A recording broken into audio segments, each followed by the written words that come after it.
Hello, everybody. Today it's just me here again, and I got this book recently. Yesterday, yeah.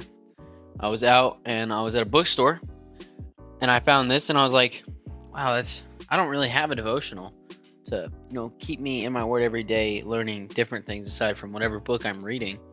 So I was like, "Okay, I'll get this. That's pretty cool. I wanted something that I could translate over to being a man and learning about manhood." So I bought Men of the Bible, my devotional journal. I haven't written in it yet, but I've read two of the entries, for yesterday and today, and I just love it. And I just wanted to share with you all the first one, short little sweet episode, and we're gonna go Adam. Adam, made in the image of his creator. Genesis 1:26, NIV. Then God said, "Let us make mankind in our image, in our likeness, so that they may rule over the fish in the sea and the birds in the sky, over the livestock and all the animals, and over all the creatures that move along the ground." See, it's structured in such a way it has it'll give you a little verse, give you some stuff, and then it gives you them just expounding upon it in your little room to write. So I'll read all this insightful writing down here, which I really like from what I've read so far. God made Adam and every human after him in his own image. That can mean a lot of things, but it doesn't mean Adam was like God and that he possessed all knowledge and power over everything, or that he was like God and that he was perfect in his love and holiness. Adam was a created being, and though he would live eternally, he had a beginning. God, on the other hand, has always and will always be.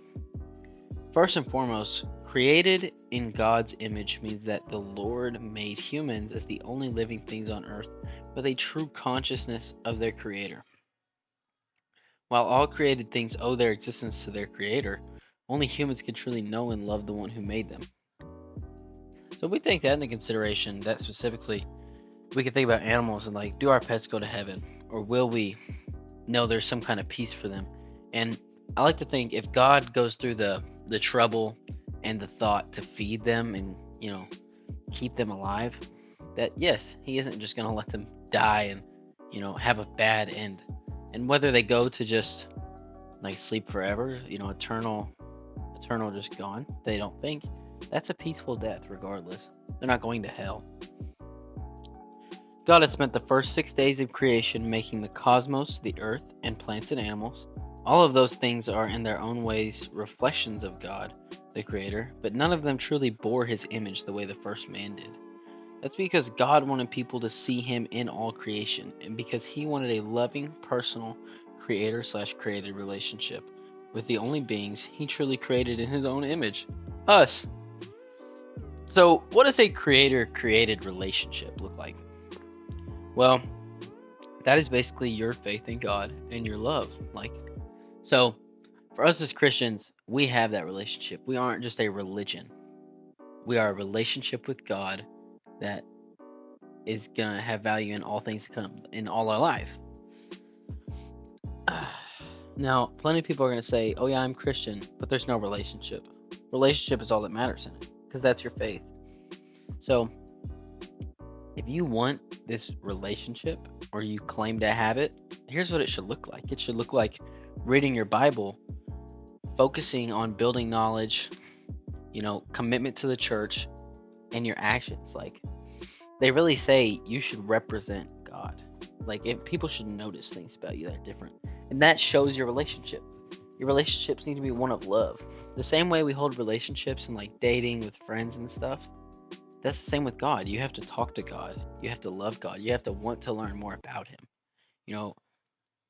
God is going to bless you regardless. So you need to pay your dues, I guess. Which those were paid, but you need to love him and, make an effort for it. It's something very important to me, I've had to learn a lot lately to build that relationship. I plan on recording my testimony soon and posting that on here. So if you know my testimony, I didn't really have that relationship, I had a faith, but without a relationship. I didn't do anything for it. And it took a lot of humbling from God to make me realize how much I needed Him and how much I needed to read my word and focus on knowing Him and loving Him. But isn't it a blessing to know you are created in His image? That you yourself are created in God's image. Everything about you, He sculpted. It's beautiful. I mean, it's amazing. I'm so glad to know that.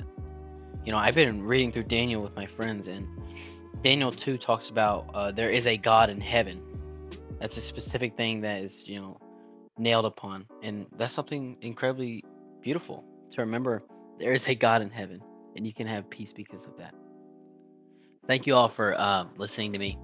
I really just wanted to make one of these I can do every day, go through this little thing, and just enjoy it with you all, because I want to make more content, because I love doing this. But thank you all for watching. I hope you've learned something, and God bless you.